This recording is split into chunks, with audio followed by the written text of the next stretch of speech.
Famed for beating the men at their own game, Cleopatra has always had a place in our consciousness. From the Shakespearean play to that Hollywood picture, to bars of luxury soap, her image conveys a sense of beauty, wealth, womanhood, and power. But how much money was behind that beautiful diplomatic facade?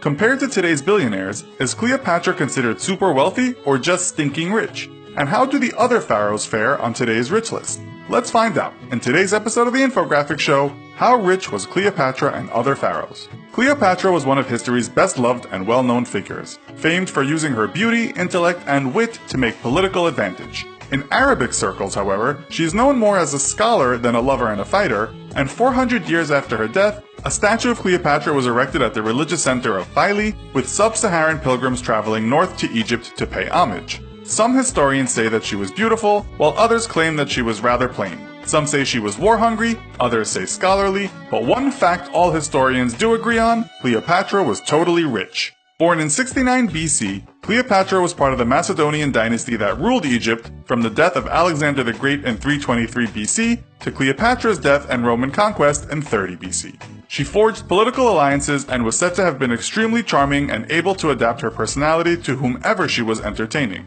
Her life has been dramatized by William Shakespeare and subject to a feature film starring Elizabeth Taylor. Modern everyday products named after her legacy include a popular soap brand, a perfume line, makeup, ladies' tights, and women's boots. The Egyptian economy during Cleopatra's reign was rudely healthy, and by today's standards, she herself was fabulously wealthy. The industries flourishing in Egypt at the time included glass, wheat, linen, oils, papyrus, and unguents. And these were all essentially royal monopolies that Cleopatra would have benefited directly from. Plus, all her subjects paid taxes to the crown on every nameable sellable item, so indirectly she benefited from all commerce outside of the royal monopoly. From this, we can calculate that Cleopatra pocketed roughly half of all Egypt's produce, and her annual cash revenue was to the tune of 12,500 silver talents. The average wage of a priest in Cleopatra's day was, by comparison, 15 talents a year. The most lavish of funerals would have cost a single talent. By today's standards, Cleopatra was a billionaire on a Bill Gates level. On one contemporary rich list, Cleopatra is positioned at number 22, a few points behind John D. Rockefeller, but ahead of Napoleon and JP Morgan. The same list valued her at a net worth of $95 billion, which is about the same as Mark Zuckerberg and Elon Musk combined. On Money Magazine's historic list of the world's richest women, Cleopatra sits one place above Catherine the Great at number 7. Cleopatra wasn't Egypt's first female pharaoh. Before her came Hatshepsut, who took a stake of gold mines with an output of about $2 billion in today's money, and controlling one of the largest empires in the ancient world, and taking control of vast stores of copper, gold, and precious stones. Female pharaoh Hatshepsut is historically the 9th richest woman in the world, 2 places behind Cleopatra in Money Magazine's list. The rich and famous of ancient Egypt lived in decadent times of high fashion, parties, wine, and sex, and when the party was finally over, just before they died, the truly rich had to make arrangements to get themselves mummified. Immortality was a commodity for the truly rich, and the tombs are teeming in information about these pharaohs. When King Tut's tomb was opened in November 1922, the priceless gold therein simply stunned explorers and looters alike. The contents of the tomb were insured for $680 million before going on display in Switzerland in 2004.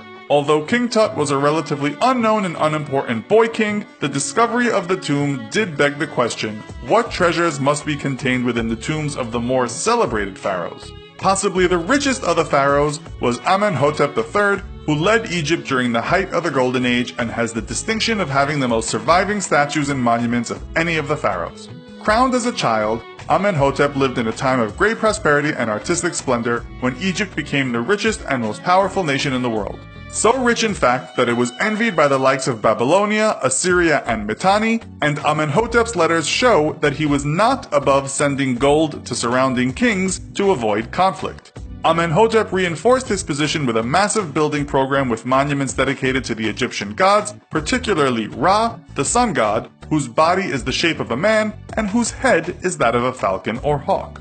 The most greatly admired pharaoh is Ramses II, who was the greatest of the pharaohs and most celebrated due to his military mind and cunning. Ramses was interestingly born outside of the royal line, but his family's servitude to the royal family won him access to the throne, where he became admired as a great warrior.